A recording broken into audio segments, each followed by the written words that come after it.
Oi gente, aqui é a Rafa e nesse segundo vídeo, gravado 10 segundos depois do primeiro vídeo, eu quero dar uma visão geral sobre o processo de application nos MBAs dos Estados Unidos. Eles são parecidos com MBAs na Europa, não sei como é na Ásia ou em outros países, mas eu imagino que não seja tão diferente. Nesse processo é muito comum as pessoas contratarem uma consultoria, e foi o meu caso. Principalmente porque entre eu decidir querer tentar aplicar aí os deadlines, né, os prazos para enviar, eu tinha ali 1 mês e meio, que é bem pouco tempo. Tem muita gente que fica um ano se preparando, fazendo todas as etapas com bastante tranquilidade. Não foi o meu caso. Mas enfim, o que você vai precisar para se inscrever nesse tipo de curso? Não é só simplesmente ir lá no site se inscrever, tem bastante preparação antes. Então, como eu estava falando da consultora, e aí tem vários no mercado, existe até um site que tem alguns recursos gratuitos, ou você paga por algumas coisinhas que é mais barato do que a concorrência, porque muita informação já está no site. Ele chama de Applicant Lab. Depois eu coloco o link. No meu caso, eu até olhei o site, mas como eu tinha pouco tempo, eu precisava de ajuda de alguém que pudesse conversar comigo, ir me explicando, revisar o que eu estava fazendo, para eu ir corrigindo.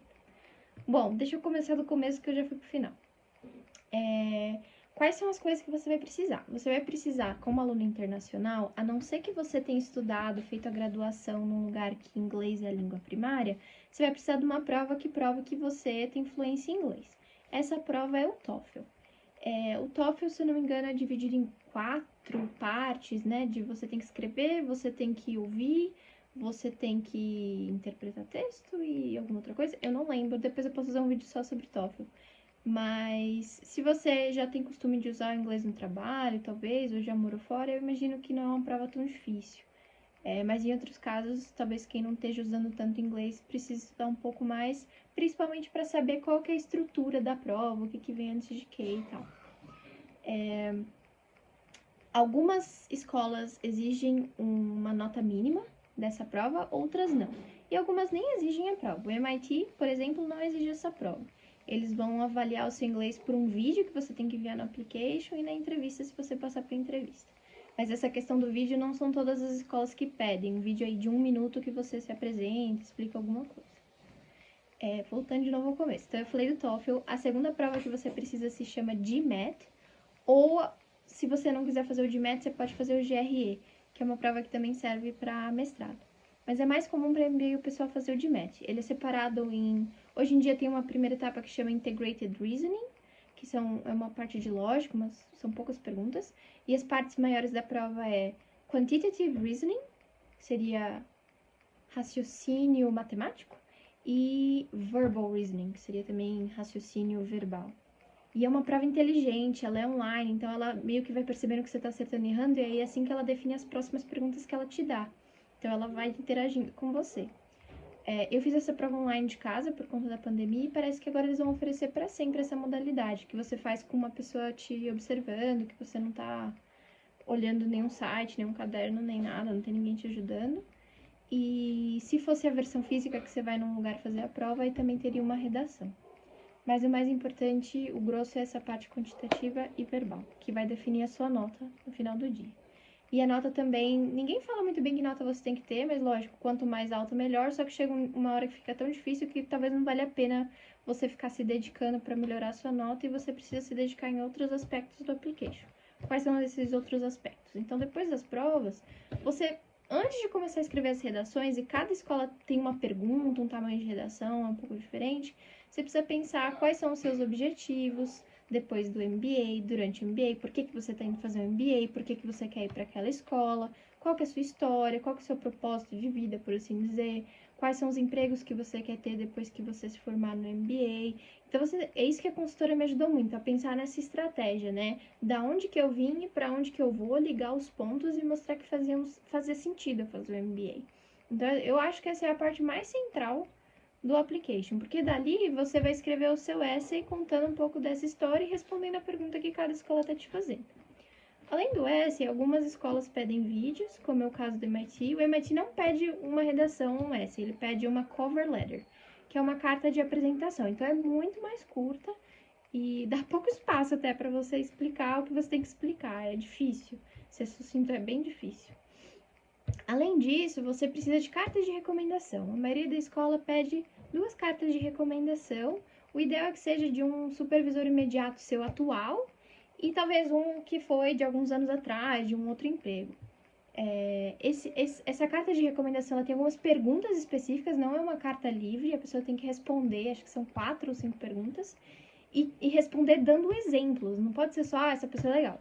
Tem que contar um projeto que vocês fizeram juntos, como que foi, uma situação difícil, como que você lidou, papapá. Então, eu acho que com TOEFL GMAT, a questão da marca, né, sua história, suas metas, os essays e as cartas de recomendação, e algumas têm vídeos e outras não, a gente cobre mais ou menos tudo. E leva tempo, gente, porque imagina que cada escola é diferente da outra. Além disso, cada uma tem um formulário onde você preenche várias coisas, tem que mandar o seu histórico escolar da faculdade com tradução juramentada para eles verem como que foi sua nota. Eles olham a média ponderada do curso, como que foi. Eles veem se tinha 200 alunos na sua turma, que lugar que você se formou desses 200 alunos. Então, eles olham bastante métrica acadêmica, tanto das provas quanto do seu histórico da faculdade, mas eles também querem saber a sua história, o que te motiva, é aí que você consegue pintar um pouco a sua história e mostrar qual que é o seu diferencial, né? O que você gosta, o que te move.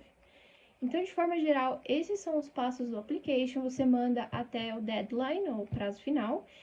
Geralmente as escolas têm 2 ou 3 rounds, que eles chamam. Então, geralmente até setembro ou outubro é o round 1. Então, todo mundo que está pronto manda até essa data. Aí eles avaliam, mais ou menos depois de um mês que você entregou, eles falam se você passou ou não para entrevista.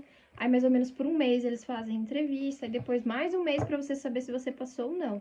Se você passou, beleza. Aí, você tem que se preocupar como é que você vai pagar. Qual que é o segundo round? O segundo round, geralmente, é quem entrega em janeiro. Então, você entrega em janeiro.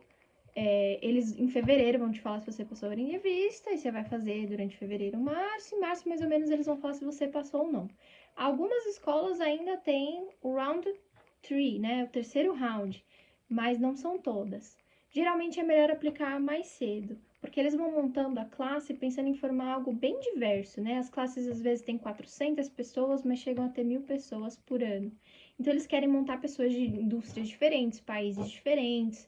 Eles olham para vários aspectos de diversidade. Então, se você der azar de, por exemplo, você é uma consultora especializada em cosméticos, não sei, alguma coisa assim. E aí coincide que você aplicou no segundo round, mas no round 1 tinha uma pessoa que tinha uma história muito parecida com você, do mesmo país, da mesma indústria, as mesmas experiências, e aí meio que você talvez tenha perdido a sua vaga por estar parecendo que você é uma figurinha repetida. É meio triste, mas pode dar azar de acontecer. Então, o ideal é aplicar o mais antes possível, embora eu acho que se for passeio vai dar certo, sabe? Também não adianta correr para mandar se você não tá pronto, não fez a prova, não tá com uma nota boa, não conseguiu escrever as redações, fazer meia boca também não adianta que não vai dar certo, porque é muito competitivo. As grandes escolas geralmente a gente fala de 7, né? Harvard, MIT, Stanford, Chicago Booth, Kellogg, Columbia, será que eu falei MIT Sloan? Wharton, 7º é Wharton, fica na Pensilvânia. São muito competitivas, depois eu posso pegar para vocês quanto que de pessoas que passam, mas geralmente, assim, 10%. Stanford é a mais difícil, é tipo 5% das pessoas que aplicaram passam. Então, você tem que realmente pôr o seu melhor ali, senão dificilmente vai girar alguma coisa. Então, esse foi um plano geral de como que é o processo de inscrição. Eu acho que eu falei mais ou menos tudo.